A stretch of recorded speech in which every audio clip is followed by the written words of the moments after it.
Hello and welcome back to Antics with me, Mark Fraser.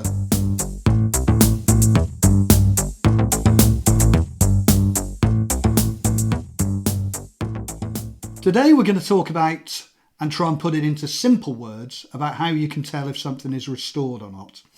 Doesn't always work, but it's a very, very useful hint and one of the first things you learn when you move into the antiques trade fully.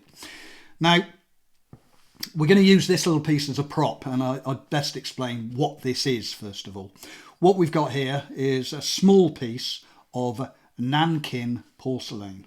Now, you may well have heard the term Nanking before, as in the Nanking cargo, which of course, and other cargoes similar to this, but the very first one was the Nanking cargo, and this was a ship bound for Europe from the Far East, which sank like several others did as well, and when they're dredged back up they find they're full of blue and white porcelain.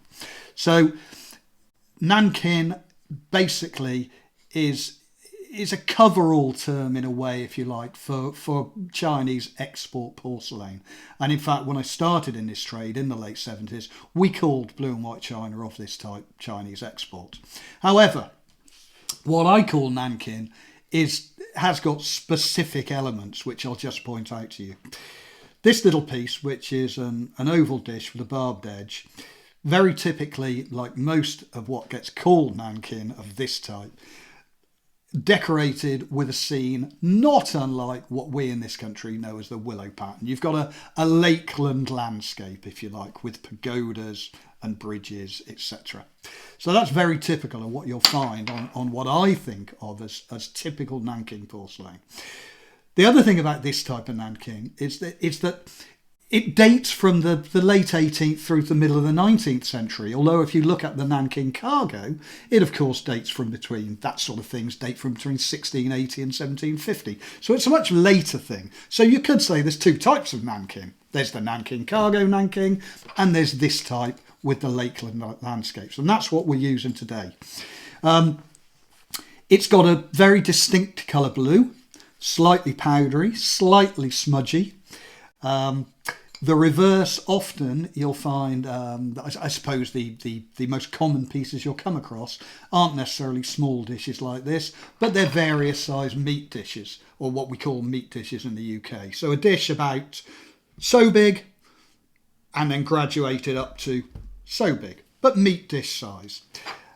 And you'll usually find on the reverse of this type of Nanking that the reverse is rough, it's glazed, but it's got a slightly yellowy and a very fritty, rough feel to it. So not a glaze like around the edge.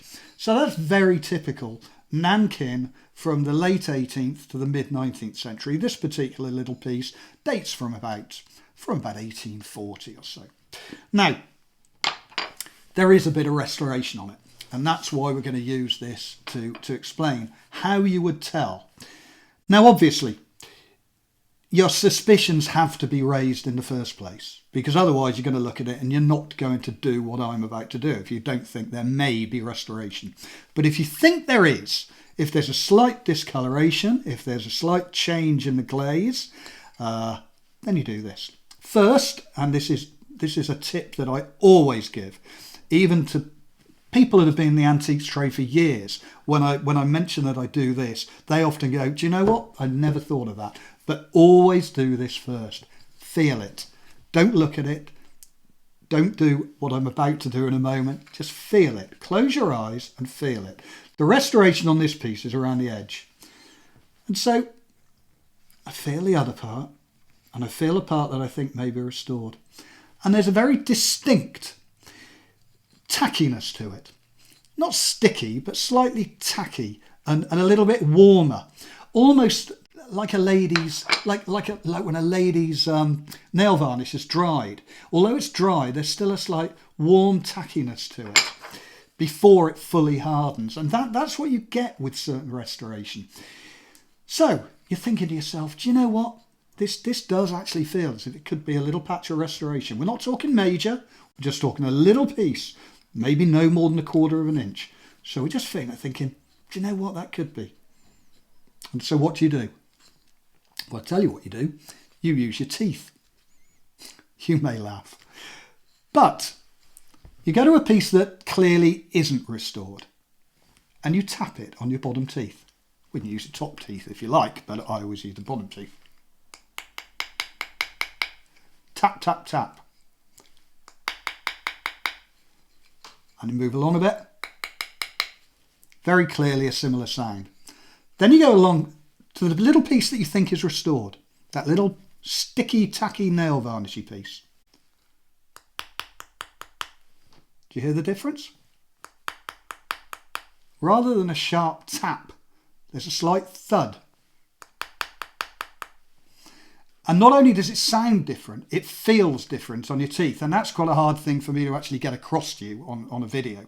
But it does feel different. The sensation on your tooth is slightly different on the restored bit to the non-restored bit.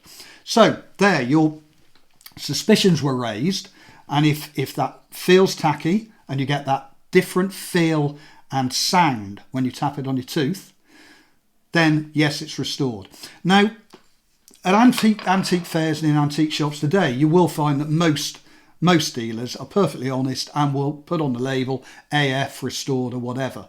But sometimes the restoration is so good that they themselves don't even know. And so it's a very useful tip to know this, to be able to go along yourself and make your own mind up about it. So how badly damaged do we think this piece is under this patch of restoration? Well, I tell you what, it won't be much. It won't be much at all, because we can clearly see and feel that this patch of glaze that differs only goes a little way into it. So I would say if you did scratch it all off and remove the restoration, you might well find that it's just filled in about 1/8 of an inch, if that, a tiny little nick out of the edge. The thing is about restoration, such great steps have been made in recent years. If you look back and look at old restoration from the Victorian era or from the 20s, 30s, even the 1950s, it's actually quite obvious restoration. It's quite easy to see, because they for some reason couldn't get the glaze to look as white, as clean as they can today. So it is quite difficult. So sometimes with old restoration, you'll find it will look as if there's an enormous piece being rebuilt into it. But what's actually happened is they filled a small piece, then used a spray before they put a glaze on it. They've used a spray, looked at it, thought, oh, it needs a bit more spray, and looked at it again, oh, it needs a bit more spray. And before you know it, the spray incurs into about 2 inches of this dish when it's not actually that badly restored. So old restoration is easy, new restoration not so. Now you may say to me, well, why don't I just get one of those small portable UV lights, ultraviolet lights?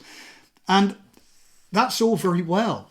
But if you're at an antiques fair, a UV light only really works if you're in a dark room. Now, unless you're going to go around and take one of those old-fashioned black sheets that photographers used to use and put over their heads, a UV light's not going to be much good to you in a bright light pavilion where you might be at an antiques fair. So you need to know these small things. So there we go. Just the first tip I'm going to be giving you that you can use yourself when you go along to fairs or antique shops. As I've said, most of these are going to be quite short, quite easy to follow. The next time, I'm not actually quite sure what we'll talk about. We'll make our mind up then. Bye-bye.